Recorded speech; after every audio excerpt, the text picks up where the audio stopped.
China की जो activities हैं, चाइना का जो एक जिस मैनर में चाइना फंक्शन कर रहा है या कोऑपरेट और पार्टिसिपेट कर रहा है ग्लोबल पॉलिटिक्स में, उससे ये विजिबल है कि चाइना जो है ना रशिया के साथ, ईरान के साथ, ब्रिक्स कंट्रीज़ के साथ अपने डिफरेंट डेवलपमेंटल इंफ्रास्ट्रक्चर प्रोजेक्ट्स के थ्रू चाइना इस कोशिश में है कि एक अल्टरनेटिव को इंट्रोड्यूस करवाया जा सके। तो अब उस बारे में देख लेते हैं। चाइना का जो प्रेसिडेंट है शी जिनपिंग, उनका कहना है कि community of common destiny for Mankind, उनका जो पर्पज़ है behind the Chinese activities in surrounding areas और चाइना की जो इमीडिएट नेबर्स हैं या अक्रॉस द ग्लोब चाइना की जो एक्टिविटीज़ एंड इन्वॉल्वमेंट्स हैं, उनके थ्रू जो शी जिनपिंग है उनका काम, उनका क्या कहना है, to build community of common destiny for mankind. इसमें सब पॉइंट 1 आप लोग अगर देख लें, China launch BRI as a model, new model of development to cater to the infrastructural needs of Global South. एक ऐसे टाइम में जब ग्लोबल साउथ में जो इंफ्रास्ट्रक्चरल गैप की वजह से डेवलपमेंट का जो प्रोसेस है, इकॉनमी की जो ग्रोथ है वो बिल्कुल स्टैंड स्टिल हो रही थी, उस टाइम चाइना ने एक अल्टरनेटिव डेवलपमेंटल प्रोजेक्ट इंट्रोड्यूस करवाया in the form of BRI. फिर आगे है इस्टेब्लिशिंग न्यू इंस्टीट्यूशंस और institutional frameworks to address the existing issues to stay away out for a more sustainable cooperative and democratic order. अब China जो है वो ये चाह रहा है, इस कोशिश में है कि चूँकि यूनाइटेड स्टेट्स जो है ना उसका जो ऑर्डर है वो तो रेलेवेंट है, तो इस वजह से एक ऐसे न्यू इंस्टीट्यूशनल फ्रेमवर्क्स को इंट्रोड्यूस करवाया जा सके जो कि न सिर्फ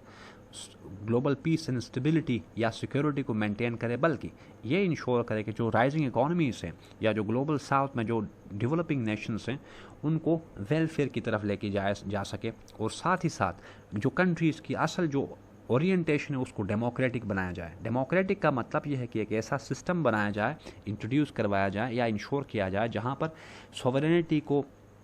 टेरिटोरियल इंटेग्रिटी को और जो राइट ऑफ सेल्फ डिटर्मिनेशन है, इस तरह की जो प्रिंसिपल्स हैं उनको इंश्योर करवाया जा सके। So China is working hard towards that and. फिर आगे जो इंस्टीट्यूशंस चाइना बना रहा है या उसके चाइना के इस्टेब्लिश किए इंस्टीट्यूशंस उनमें ब्री है, आप लोगों को पता है, शंघाई कोऑपरेशन ऑर्गेनाइजेशन है, फिर रीजनल कम्प्रिहेंसिव इकोनॉमिक पार्टनरशिप है कवरिंग 30% ऑफ ग्लोबल GDP, और ब्रिक्स इसमें है जो कि इंस्टीट्यूशन चाइना का एक ऐसा इंस्टीट्यूशनल फ्रेमवर्क है जिसमें राइजिंग इकोनॉमीज़ हैं। फिर Asian infrastructure and investment bank है, चाइना का बनाया हुआ एक बैंक है। तो ये वो सारे इंस्टीट्यूशंस हैं जो कि अल्टरनेटिव हैं या ऐसे पैरेलल इंस्टीट्यूशंस हैं जो कि चाइना ने बाकी इमर्जिंग इकोनॉमीज़ और नेशंस के थ्रू इस्टेब्लिश किए हैं as counterweight to United States institutions. आगे ऐसे 4 इनिशिएटिव्स की बात यहाँ पे अब करते हैं जो कि चाइना ने इंट्रोड्यूस करवाए हैं, और जिससे ये पता चल रहा है कि चाइना जो है वो प्रिपरेशन कर रहा है to replace United States as global policeman. उन इनिशिएटिव्स में पहला आप लोगों को पता है बेल्ट एंड रोड इनिशिएटिव है, फिर सेकंड है ग्लोबल डेवलपमेंट इनिशिएटिव है, थर्ड ग्लोबल सिक्योरिटी इनिशिएटिव, फिर फाइनली ग्लोबल सिविलाइजेशन इनिशिएटिव। अब ऐसे इनिशिएटिव्स के थ्रू चाइना जो है वो इस कोशिश में है कि एक अल्टरनेटिव मॉडल और एक अल्टरनेटिव पाथवे इंट्रोड्यूस करवाया जा सके, ताकि जो एक स्टेट ऑफ क्राइसिस में दुनिया इस टाइम है उस क्राइसिस सिचुएशन से या उन क्राइसिस से यूनाइटेड चाइना जो है वो दुनिया को निकाले। आगे है डाइवर्सिफाइंग फॉरेन रिजर्व्स पोर्टफोलियो। आप लोगों को पता है डी डॉलराइजेशन हो रही है, स्टेट्स रीजनल करेंसीज में ट्रेड कर रही हैं, तो इसका मतलब यूनाइटेड स्टेट्स की जो डॉलर की जो पोजीशन है या वर्थ है as being global reserve currency, अब चाइना उसको ब्रेक डाउन कर रहा है with Russia and other countries. फिर इनकी कोशिश है कि ग्लोबलाइजेशन का जो प्रोसेस है उसको मेंटेन रखा जाए, क्योंकि United states and western countries जो है ना वो बैक ट्रैक कर रही हैं फ्रॉम ग्लोबलाइजेशन। तो चाइना की कोशिश है कि ग्लोबलाइजेशन के प्रोसेस को मेंटेन और कंटिन्यू रखा जाए, ताकि जो इमर्जिंग नेशंस की जो इकोनॉमीज़ हैं वो सस्टेनेबली ग्रो करते रहें। आगे है introducing alternative trading currency as a monetary system. BRICS के नाम से चाइना जो है वो कोशिश कर रहा है कि एक ऐसा अल्टरनेटिव एक फ्रेमवर्क इंट्रोड्यूस करवाया जा सके in the form of BRICS, जो कि as a monetary system act करे।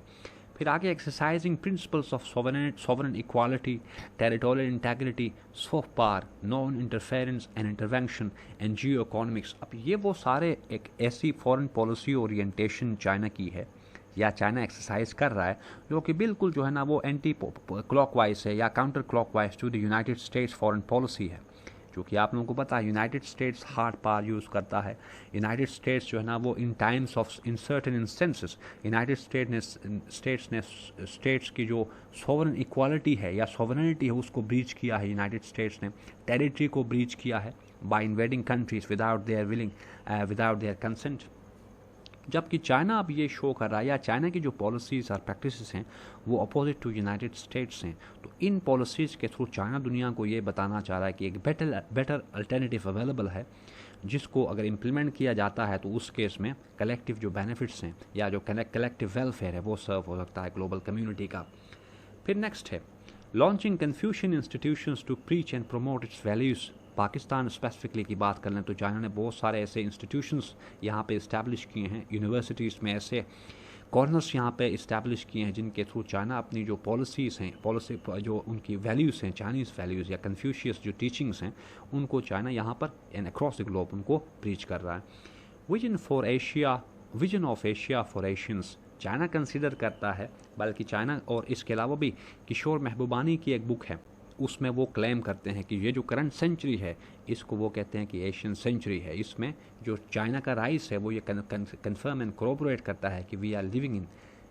इन एन एशियन सेंचुरी। तो चाइना अब इस कोशिश में है कि जो एशियन कॉन्टिनेंट है इसमें जो इशूज़ हैं, डिस्प्यूट्स हैं बिटवीन स्टेट्स, उन डिस्प्यूट्स को इंटरनली ही सॉल्व किया जाए without involving external parts, specifically United States. South China Sea हो, ईस्ट चाइना सी हो, ताइवान के साथ इशू हो, हांगकॉन्ग जैसे इशूज़ हों, या ऐसे जितने भी इशूज़ यहाँ पे इस रीजन में एग्जिस्ट कर रहे हैं, चाइना की कोशिश है कि वो इसी रीजन के जो पार्टनर्स हैं या स्टेट्स हैं वो मिल के उनको रिजॉल्व करें विदाउट इन्वॉल्विंग यूनाइटेड स्टेट्स और इट्स एलाइज। फिर नेक्स्ट है नेवल डॉक्ट्रिन चाइना का जो है to deny United States access to South and East China Sea. यानी कि ये वो सारे ऐसे डेवलपमेंट्स हैं और ऐसे कोशिशें हैं ऑन पार्ट ऑफ चाइना जिनके थ्रू चाइना एक तरफ यूनाइटेड स्टेट्स को कन्फ्रंट कर रहा है, या यूनाइटेड स्टेट्स की जो स्ट्रेटजीज़ हैं उनको चाइना जो है वो कन्फ्रंट कर रहा है, और साथ ही साथ चाइना की कोशिश है कि एक अल्टरनेटिव को इंट्रोड्यूस करवाए ताकि यूनाइटेड स्टेट्स का जो कोलैप्सिंग ऑर्डर है उसके कोलैप्स करने के बाद एक ऐसा सेटअप और एक ऐसा फ्रेमवर्क अवेलेबल हो at the disposal of global community, जिसके थ्रू दुनिया को आगे प्रोसीड, या दुनिया में जो इश्यूज़ हैं पॉलिटिक्स, ग्लोबल पॉलिटिक्स में जो इश्यूज़ हैं उन इश्यूज़ को रिजॉल्व किया जा सके। सो आई गेस यहाँ तक आप लोगों को ये पता चल गया कि जो इश्यूज़ हैं एग्जिस्टिंग जो हमारे पास सेटअप में उन इश्यूज़ के लिए चाइना के पास एक सोल्यूशन है, या चाइना ने उन इश्यूज़ को डील करने के लिए एक एफर्ट शुरू की है। अब आगे ज़रा देख लेते हैं यूएस का क्या रिस्पॉन्स है इस सब के लिए। आप लोगों को पता है 2012 में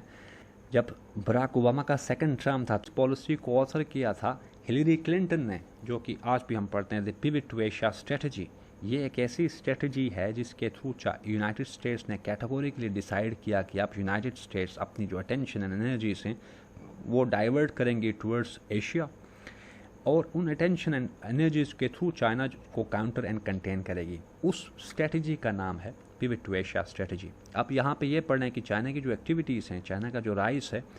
उसको स्लो डाउन करने के लिए या उसको अरेस्ट करने के लिए यूनाइटेड स्टेट्स के पास या यूनाइटेड स्टेट्स ने कौन से मूव्स जो है ना वो लिए। उसमें पहला है the pivot to Asia strategy of 2012। Second है शिंजो आबे जापान का एक लीडर रहा है जो कि असैसिनेटेड नाउ। इसकी एक पॉलिसी थी डायमंड स्ट्रेटजी के नाम से, जिसके थ्रू इन्होंने कहा था कि जो डेमोक्रेटिक नेशंस हैं लाइक जापान है, इंडिया है, थ्रू इन्होंने कहा था कि डायमंड एक नेकलेस के थ्रू चाइना को कंटेन किया जाए एंड कन्फ्रंट किया जा सकता है। 2012 में ही यही स्ट्रेटजी इनकी बनाई गई थी। फिर यूनाइटेड स्टेट्स की 2019 की इंडो पैसिफिक स्ट्रेटजी, जिसमें यूनाइटेड स्टेट्स ने कैटेगोरिकली ये मेंशन किया था कि चाइना उसका एक राइवल है, स्ट्रेटजिक राइवल है। Similarly national security strategy of 2017 है, free and open Indo Pacific strategy of 2016 है। यानी ये वो हमारे पास सारी स्ट्रेटजीज़ हैं या ऐसे मूव्स हैं जो कि यूनाइटेड स्टेट्स ने ले लिए हैं to contain and confront China, या एक ऐसा सिस्टम, एक ऐसा इन्वायरमेंट यूनाइटेड स्टेट्स ने इन स्ट्रेटजीज़ के थ्रू बनाया है जिससे ये कन्फर्म होता है कि यूनाइटेड स्टेट्स जो है वो इस कोशिश में है कि चाइना के साथ एक cold war like situation create की जाए ताकि चाइना की जो एनर्जी एंड एबिलिटीज़ हैं उनको एग्जॉस्ट किया जाए by diverting China's attention away from development. आगे फिर फर्दर इसमें पॉइंट्स हैं। United States is waging a trade and tech war with China. आप लोगों को पता है policy of selective or deep engagement via ASEAN, East Asia Summit, APEC, Quad, AUKUS and B3W। ये वो सारे ऐसे फ्रेमवर्क्स हैं, ऐसे इंस्टीट्यूशंस हैं या ऐसी ग्रुपिंग्स हैं जिनके थ्रू यूनाइटेड स्टेट्स चाह रहा है कि चाइना को कन्फ्रंट किया जा सके, जिसको हम कहते हैं ऑफशोर बैलेंसिंग या पॉलिसी ऑफ ऑफशोर बैलेंसिंग। इस पॉलिसी के थ्रू यूनाइटेड स्टेट्स अपने एलाइज को अगर एलाइज हैं तो उनको यूटिलाइज और डिप्लॉय कर रहा है, अगर एलाइज नहीं हैं तो एलाइज बना के चाइना को कन्फ्रंट एंड कंटेन करने की कोशिश यूनाइटेड स्टेट्स कर रहा है। फिर next point, introducing India as a counterweight net security provider and regional stabiliser to contain and confront China. अब ये वो पॉइंट है जिसकी वजह से पाकिस्तान इफेक्ट हो रहा है, क्योंकि आप लोगों को पता है पाकिस्तान एंड चाइना के बीच में स्ट्रेटजिक रिलेशन है। तो जहाँ पर इंडिया की इन्वॉल्वमेंट होगी या जहाँ पर इंडिया को इन्वॉल्व किया जाएगा अगेंस्ट चाइना, तो उस केस में उसकी इम्प्लीकेशंस या जो रेमिफिकेशंस हैं वो डायरेक्टली पाकिस्तान पर पड़ सकती हैं या पड़ती हैं।